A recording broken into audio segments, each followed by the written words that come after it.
If the idea of saving $5,000 to $10,000 on a high-end timepiece piques your interest, you're in the right place.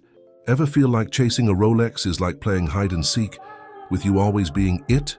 One day, that dream watch is all over the place. The next it vanishes into thin air. Prices are dipping and some pre-owned models are actually selling for less than retail. Seriously, stick around because we're about to expose why this is happening and how you can make the most of this unexpected opportunity. Trust me, you won't want to miss what's coming up. Let's hit the brakes and talk Rolex, real talk. The Submariners and Daytonas, still the darlings of the watch world, capturing hearts like timeless love songs. But some models are getting the cold shoulder chilling out faster than your dessert on a winter day. What's up with that?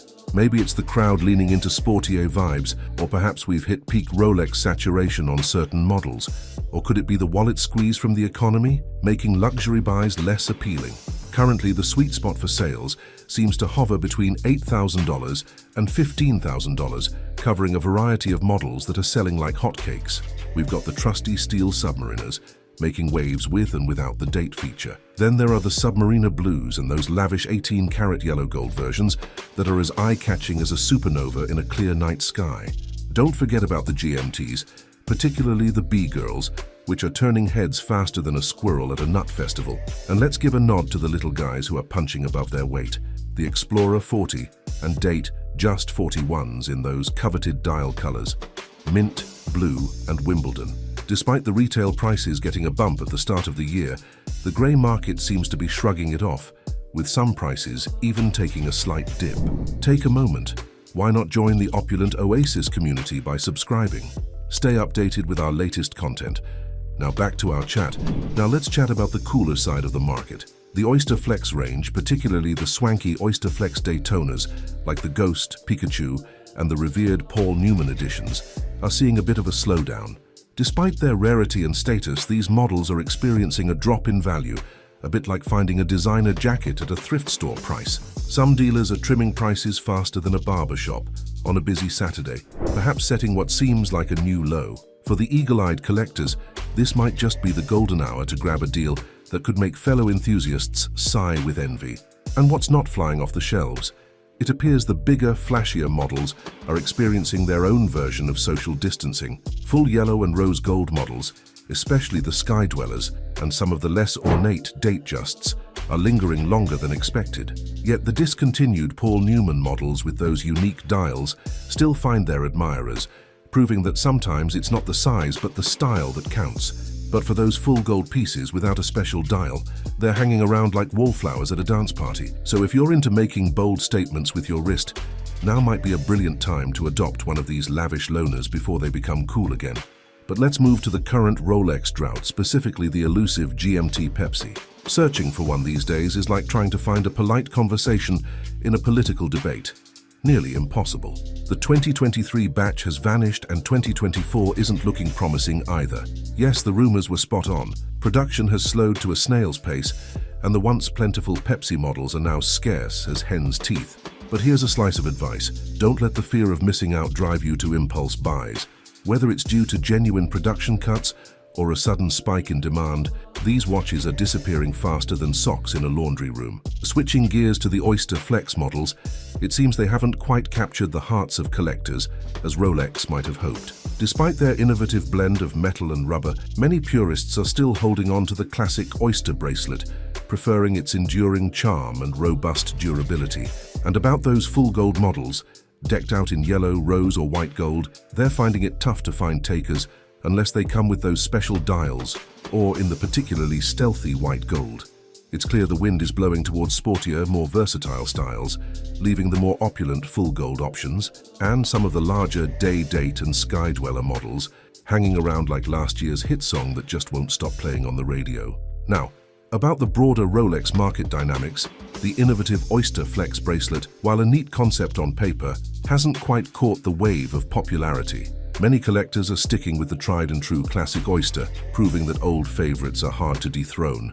And let's not forget the iconic Pepsi bezel GMT Master 2, now a rare find, akin to spotting a unicorn in your backyard.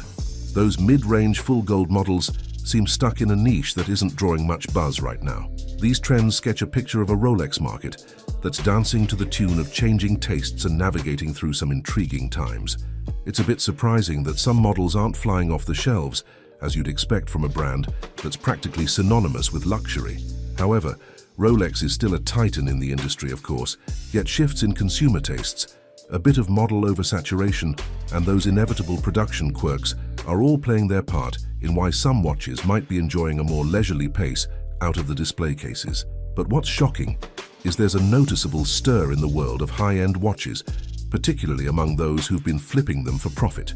It seems the tides are turning, and not in favor of those looking to make a quick buck. Many professional resellers are finding the margins just aren't what they used to be, prompting a gradual exit from the scene. This shift is like a gust of fresh air for genuine watch lovers who can now snag the timepieces they covet without having to shell out an extortionate amount. Plus, we're seeing a shift towards more reasonable pricing, especially for those gold models that used to cost as much as a small car. Globally, the demand is still robust, particularly from the US, with luxury watches jetting off to international locales weekly, underscoring a vibrant global appetite for these exquisite creations. Yet, for the fast flip crowd, the roller coaster of prices is proving to be a wild ride that's not as profitable as it once was. For those who cherish the intricate craftsmanship and detailed complexity of these watches, this market adjustment is akin to finding a rare vintage in your uncle's basement. Unexpected but delightful. The market is swinging back to a more traditional retail experience where negotiating with your authorized dealer isn't just possible, it's encouraged. In the coming 6 to 12 months, you might even get the chance to talk down the prices on some of those plain dial full gold models, which could have felt like a pipe dream just a little while ago. While some iconic Rolex models still demand sky-high prices, others are cooling off quicker than a plunge into Arctic waters. Staying on top of these trends is essential, whether you're in it for the pure love of watches or the potential investment returns. As tastes change and the economy moves through its ups and downs, the Rolex market is evolving. It's hard to say if this is just a temporary dip or the start of a whole new chapter. Rolex watches have become so much more than just tools for telling time. They're celebrated as masterpieces of mechanical craftsmanship, and for many, solid investments that could even outperform the stock market. The hype around these watches isn't slowing down anytime soon. Everywhere you look, there's a buzz, across borders and cultures, showing just how strong the passion for Rolex really is. But what do you think? Did anything in this discussion offer a fresh perspective, or did it confirm what you already believed? If you enjoyed this deep dive into the fascinating world of luxury watches, let us know in the comments, hit that like button, and be sure to subscribe for more. Thanks for watching Opulent Oasis, and stick with us as we continue to explore the ever-changing world of high-end timepieces in our next episodes.